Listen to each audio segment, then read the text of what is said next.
Dear students, in the previous lecture we have discussed about two very important phylums, that was Ctenophora and the second one, that is Platyhelminths. Till now we have discussed the phylum Porifera, the phylum Coelenterata, the phylum Ctenophora and Platyhelminths.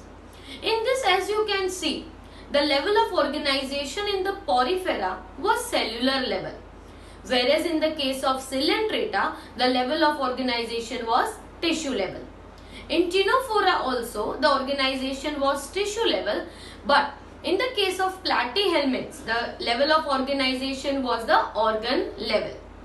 So as we move forward with our phylums, we will be able to observe that the organisms are more complex than the previous phylum. जो previous phylum के examples हैं उनसे ज्यादा complexity आगे बढ़ती जाती है जैसे जैसे हम अलग अलग फाइलम स्टडी करते हैं. So now we are talking about the next phylum, that is Aschelminthes. तो एस्केलमेंथिस जो होते हैं, these are commonly known as round worms. जैसे प्लेटीहेलमिंथिस को हम क्या कहते हैं, फ्लैट वॉर्म्स कहते हैं, क्योंकि वो डॉर्सली और वेंट्रली दोनों सरफेस पे कैसे हैं, फ्लैट है, इसीलिए उन्हें कहा जाता है प्लेटीहेलमिंथिस. बट एस्केलमेंथिस जो होते हैं, their body is round in cross section, और you can say circular in cross section, and therefore aschelminthes जो है, these organisms will be commonly known as roundworms. So I am writing the first point. They are commonly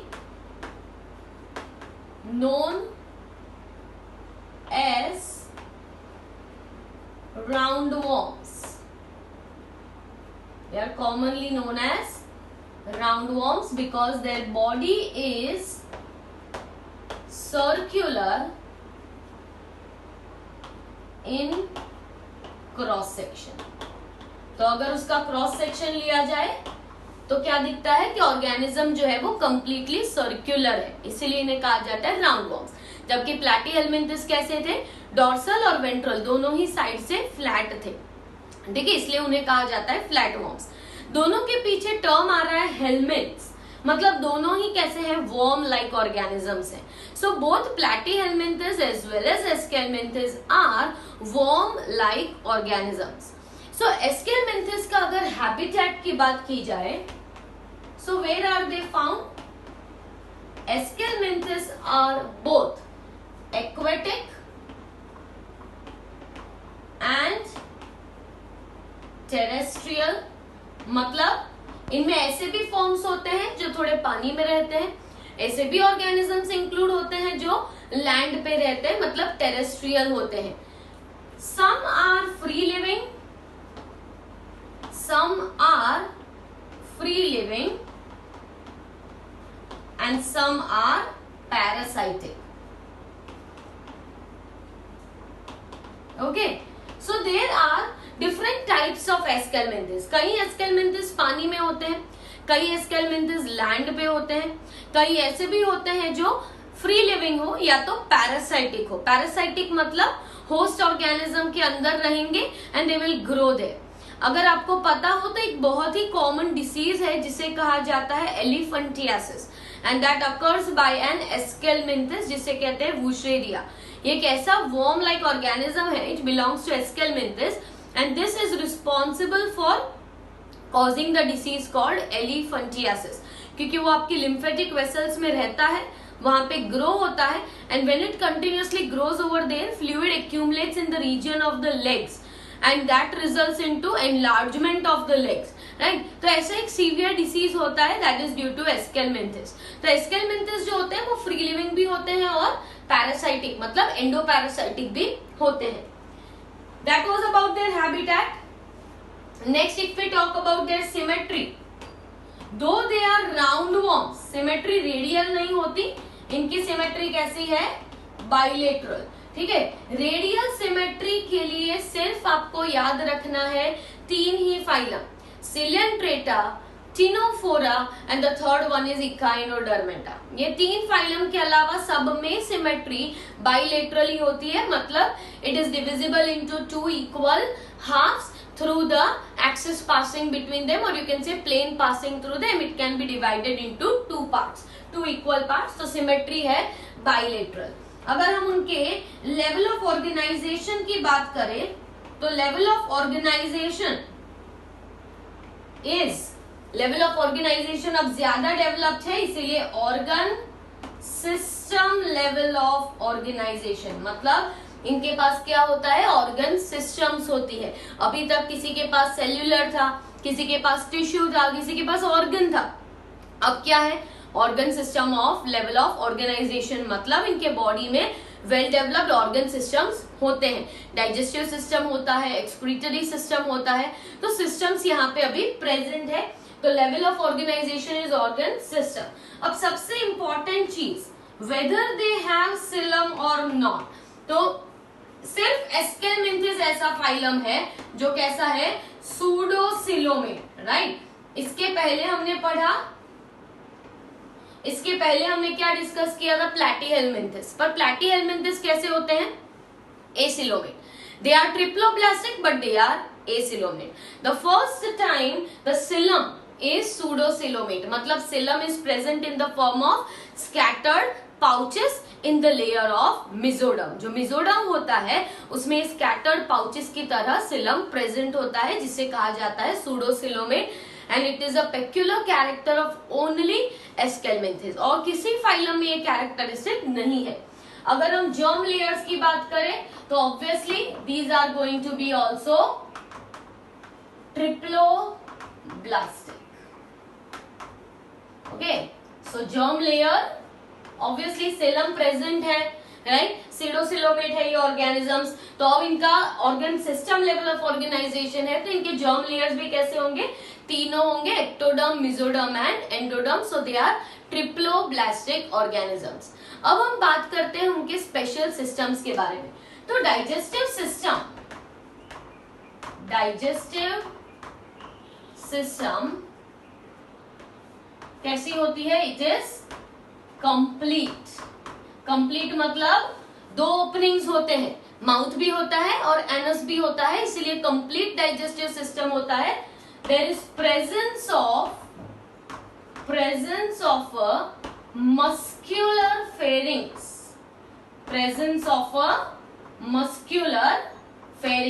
तो इनके पास digestive tract में pharynx भी होता है. जैसे हमारे पास है फेरिंग्स है, राइट, इसोफेगस है, स्टमक है, वैसे इनके डाइजेस्टिव ट्रैक्ट में भी फेरिंग्स प्रेजेंट होता है. अभी तक किसी भी फाइलम में ऐसा कोई स्ट्रक्चर प्रेजेंट नहीं था, राइट. अगर हम सिलेंट्रेट की डाइजेस्टिव सिस्टम की बात करें तो उसमें क्या था, there was presence of a gastrovascular cavity. Same is with Ctenophora. ये अगर प्लैटीहेलमिंथिस की बात करें तो उसमें भी इनकम्प्लीट डाइजेस्टिव ट्रैक है. तो कंप्लीट डाइजेस्टिव ट्रैक पहली बार किसमें आया है, Aschelminthes. Okay, so they have a complete digestive track. Circulatory system और रेस्पिरेटरी सिस्टम इतने वेल डेवलप्ड नहीं होते. If you talk about the nervous system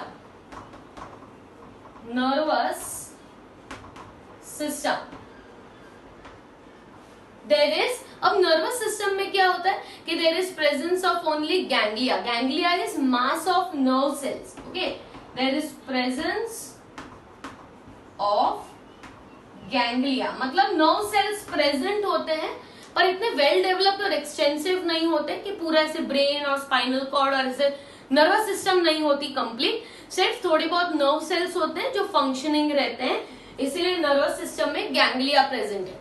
सबसे इंपॉर्टेंट बात करते हैं एक्सक्रीटरी सिस्टम. दे हैव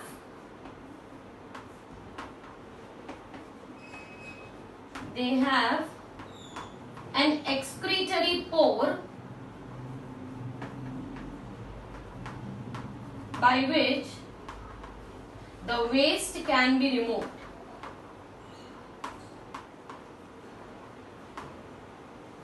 तो इनके पास स्पेशलाइज्ड सेल्स होते हैं और इन सेल्स को कहते हैं renette sales.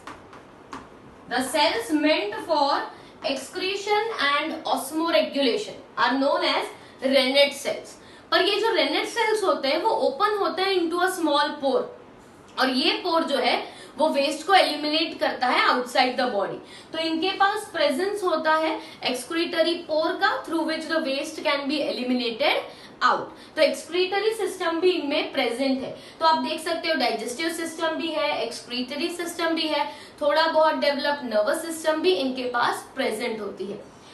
Next we talk about, अब इतनी बात की about different systems, now we need to understand that what about the male and female, are they same और are they different?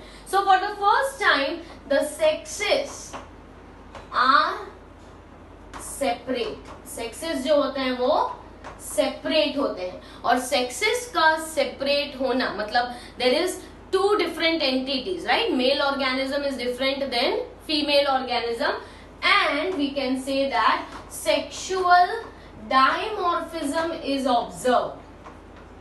Sexual dimorphism is observed. Sexual dimorphism मतलब male और female जो होते हैं वो देख के ही अलग पता चलता है कि वो मेल है और female. Just like in humans में हम मेल और फीमेल को ऐसे ही डिस्टिंग्विश कर सकते हैं, राइट? तो सेम वे इनमें भी मेल और फीमेल कंप्लीटली डिफरेंट होते हैं, इसलिए इजीली आइडेंटिफाई भी कर सकते हैं। और यूजुअली फीमेल्स जो होते हैं, usually the females are longer than males, longer than males. You have a small diagram in your textbook, आप देख सकते हो that जो female है it is a longer one whereas the male one is shorter one. तो females are usually longer than males in the case of Aschelminthes. अगर इनका fertilization की बात करें तो fertilization internal होता है, fertilization is internal means it is in the body of the female organism, female की बॉडी के अंदर ही फर्टिलाइजेशन होगा। और अनदर थिंग इज इनका जो डेवलपमेंट होता है that can be both direct और इनडायरेक्ट। मतलब कई ऐसे होते हैं जिनमें डायरेक्ट डेवलपमेंट होता है, मतलब the young one looks similar to adult. Direct development मतलब कोई लार्वा फॉर्म नहीं होता, डायरेक्ट ही यंग वन आ जाता है, तो उसे कहा जाता है दैट डायरेक्ट डेवलपमेंट। तो यहाँ पे जो यंग वंस रिलीज होते हैं वो यंग वंस जो होते हैं वो पेरेंट जैसे ही होते हैं, इसीलिए डायरेक्ट डेवलपमेंट। इनडायरेक्ट मतलब कभी कभी लार्वा फॉर्मेशन भी होता है कई एग्जाम्पल्स के अंदर, तो इनडायरेक्ट डेवलपमेंट भी होता है। तो that was all about the phylum Aschelminthes, right? यहाँ पे मैं एग्जाम्पल लिख रही हूं, example Wuchereria is one such example that you have to remember. It is called filarial worm. Filarial worm. Okay, तो यहाँ पे मैंने एग्जाम्पल लिखा हुआ है। So that is phylum Aschelminthes. आप देख सकते हो कॉमनली क्या कहते हैं, राउंड वर्म्स। ये सर्कुलर होते हैं क्रॉस सेक्शन में, एक्वेटिक भी होते हैं, टेरेस्ट्रियल भी होते हैं, फ्री लिविंग भी होते हैं और पैरासाइटिक भी होते हैं ऑर्गेनिज्म। सिमेट्री जो होती है वो बाइलेटरल है, दो पार्ट्स में divisible. Organ system level of organisation है सूडोसिलोमेट ऑर्गेनिज्म से। जर्म लेयर ट्रिप्लोब्लास्टिक है, डाइजेस्टिव सिस्टम कंप्लीट होती है, फेरिंग्स प्रेजेंट होता है, नर्वस सिस्टम में गैंग्लिया प्रेजेंट होता है, एक्सक्रीटरी सिस्टम में they have presence of an excretory pore and they have specialized cells called rennet cells for excretion. Just like Platyhelminthes had flame cells, Aschelminthes has rennet cells. Sexes जो होते हैं वो separate होते हैं, mail और female अलग है, females are longer than the males. Fertilization internal होता है, development दोनों हो सकता है, direct और indirect. So that was all about phylum Aschelminthes. Next we talk about phylum Annelida.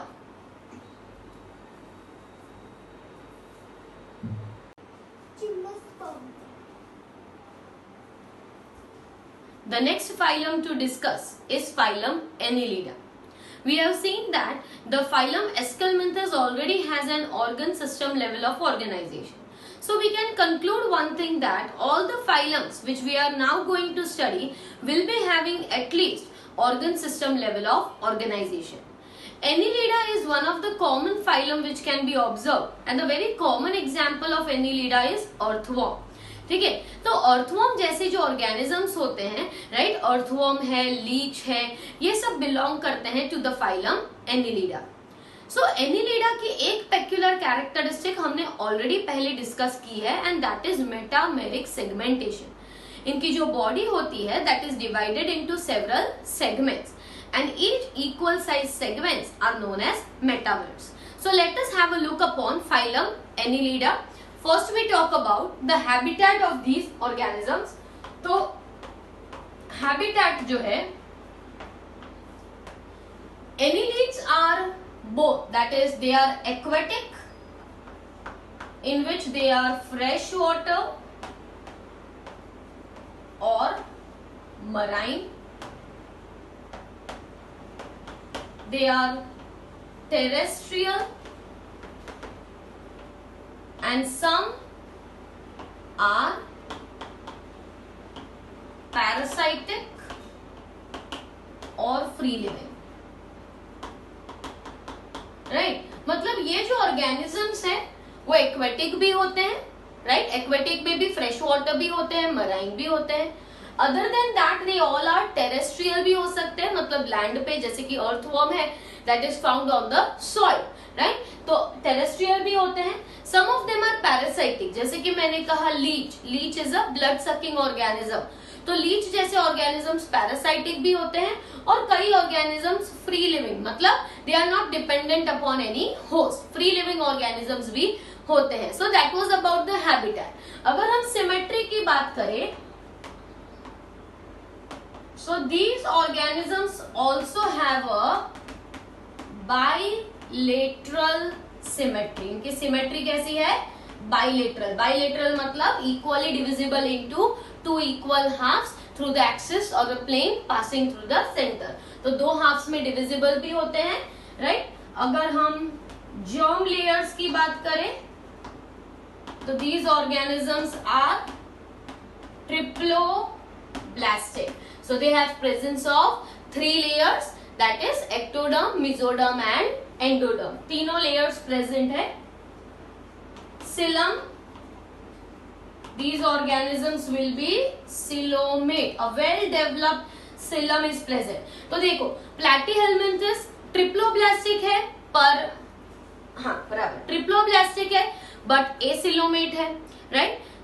एस्केलमेंथस triploblastic है पर सूडोसिलोमेट है, और एनिलिडा ऐसा पहला ही फाइलम है जो ट्रिप्लोब्लास्टिक भी है और सिलोमेट भी है. So they are coelomate organisms. ठीक है, तो हमने यहाँ पे habitat, symmetry, germ layer, coelom mention कर दिया. Level of organisation is organ system. What do they have? Organ system level of organisation, मतलब इनके पास प्रॉपर ऑर्गन सिस्टम है, जैसे कि digestive system, excretory system, nervous system, ये सारे ही सिस्टम्स इनमें प्रेजेंट होते हैं. ओके, तो ये हो गई बेसिक कैरेक्टरिस्टिक की बात. अगर हम स्पेशल फीचर्स की बात करें, special feature, the body is divided into equal sized segments, and that is known as metameric segmentation. क्या कहा जाता है? Metameric segmentation. मतलब इनकी जो बॉडी है उसमें सेगमेंटेशन देखने को मिलता है. मतलब बॉडी पे अगर आप देखोगे तो एक्सटर्नल और इंटरनल सेगमेंट्स होते हैं, और सेगमेंट्स होने की वजह से इनमें सेगमेंटेशन की कैरेक्टरिस्टिक प्रेजेंट है, and each segment is known as what? Metamer. So metameric segmentation is one of the most important character of the phylum Annelida. इसके हर एक ऑर्गेनिज्म में सेगमेंटेशन देखने को मिलेगा ही, राइट. तो metameric segmentation is one important character. Now if we talk about their locomotion, how do they move? So there is presence of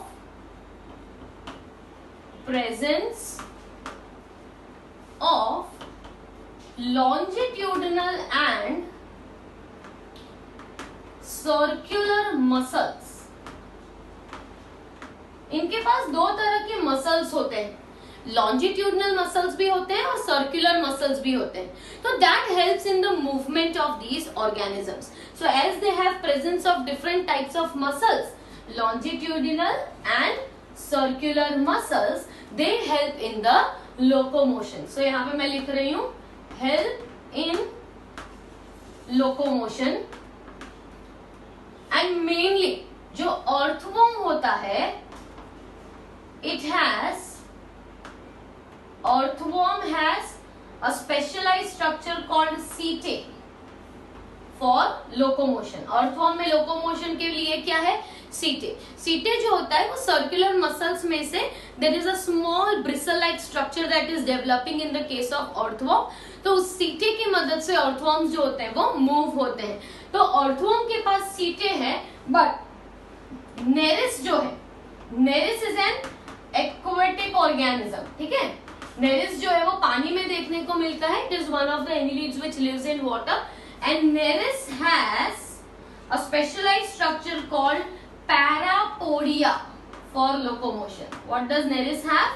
Parapodia. Right? Commonly कहते हैं कि locomotion के लिए क्या है? Longitudinal और circular muscles है. ठीक है, पर specific अगर region और part की बात की जाए तो earthworm has setae and nereis has parapodia like structures which are legs like structure. हर एक segment में एक लेग जैसा स्ट्रक्चर दिखता है and that is helpful for the locomotion और the movement in these organisms. So earthworm and nereis have specular structures for their movement. Okay, that was about locomotion. Next we talk about digestive system. So digestive system is complete in these organisms. ठीक है, इनके पास भी complete digestive system है, मतलब mouth है, फिर pharynx है, right, stomach है, सारे ही रीजन्स होते हैं. इंटेस्टाइन होता है उसमें, हमारे इंटेस्टाइन में कैसे विलाई होते हैं वैसे इनके भी इंटेस्टाइन में फोल्ड्स होते हैं which help in rapid absorption of the food. तो इनके पास वेल डेवलप्ड डाइजेस्टिव सिस्टम भी प्रेजेंट होता है और कंप्लीट होता है बिकॉज माउथ भी है और एनस भी है. तो डाइजेस्टिव सिस्टम है. Next they also have circulatory system, and this circulatory system is of which type? Closed. Right, हमने पहले डिस्कस किया है कि सर्कुलेटरी सिस्टम दो तरह की हो सकती है, ओपन और क्लोज. ओपन सर्कुलेटरी सिस्टम मतलब blood will be moving into what? The cavities, whereas that is sinuses of the body, whereas closed circulatory system means the blood is confined to flow in the capillaries or blood vessels only. So they have a closed circulatory system and moreover earthworm जो होता है उसका blood भी red color का होता है, उसमें hemoglobin like components भी present होते हैं, right? तो circulatory system is a closed one and a well developed circulatory system is present. If we talk about the excretion, okay, excretory system, nephridia is present for excretion.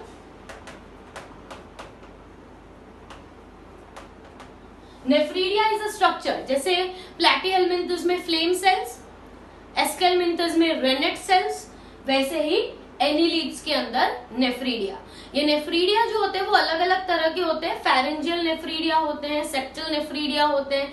तो ये जो nephridia होते हैं they will be opening to the outside of the body और they will be opening into the digestive tract. They open to either outside the body और they open into the digestive tract. अगर ये digestive tract में open हो रहे हैं तो वहां पे अपना जो भी एक्सक्रीटरी वेस्ट है वो डाइजेस्टिव ट्रैक्ट में डाल देंगे ताकि एनस के साथ, मतलब जब डाइजेस्टिव वेस्ट रिमूव होगा तो ये जो एक्सक्रीटरी वेस्ट है that will also be remove through the anus.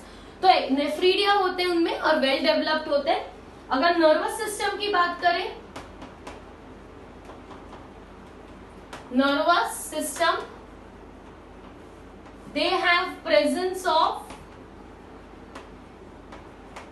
presence of ganglia, a nerve cord and lateral nerves. तो इनके पास जो नर्वस सिस्टम है वो काफी डेवलप्ड है। ऐसा रिंग लाइक स्ट्रक्चर होता है और एक नर्व कॉर्ड होता है इनके पास, ठीक है। इस स्ट्रक्चर को नर्व कॉर्ड कहा जाता है। जैसे हमारे पास स्पाइनल कॉर्ड है, वैसे इनके पास क्या है, नर्व कॉर्ड। पर हमारा जो स्पाइनल कॉर्ड है वो पीछे की तरफ प्रेजेंट है, right, on the dorsal side, जबकि इनका नर्वस सिस्टम कौन सी साइड पे होता है, वेंट्रल साइड पे नर्वस सिस्टम होता है। और ये जो है this is the nerve ring, मतलब इनके पास नर्व रिंग होता है। ये पूरा नर्व सेल्स का बना हुआ स्ट्रक्चर है। ये नर्व रिंग उनमें ब्रेन की तरह काम करता है और नर्व कॉर्ड जो होता है उसमें से ऐसे लेटरल नर्व्स इमर्ज होते हैं और ये लेटरल नर्व्स जो है they will be supplying the information to all the surrounding circular and longitudinal muscles. तो साइड पे जो मसल्स है वहां पे जो भी इम्पल्सेस है they will be reaching through the lateral nerves. तो इन साइड्स पे इनको कहेंगे हम लेटरल नर्व्स। तो आप देख सकते हो सारी सिस्टम्स इनमें प्रेजेंट है।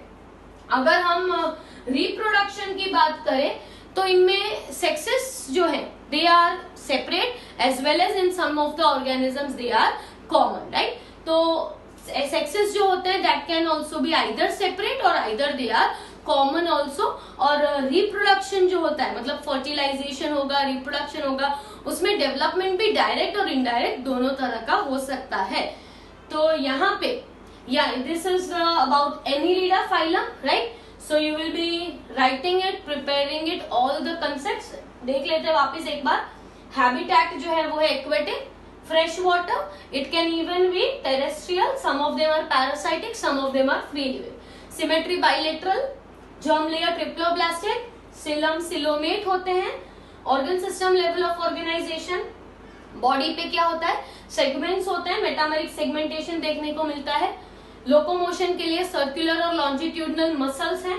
अर्थवर्म जो है उसके पास सीटे होते हैं। नरिस के पास पैरापोडिया होता है।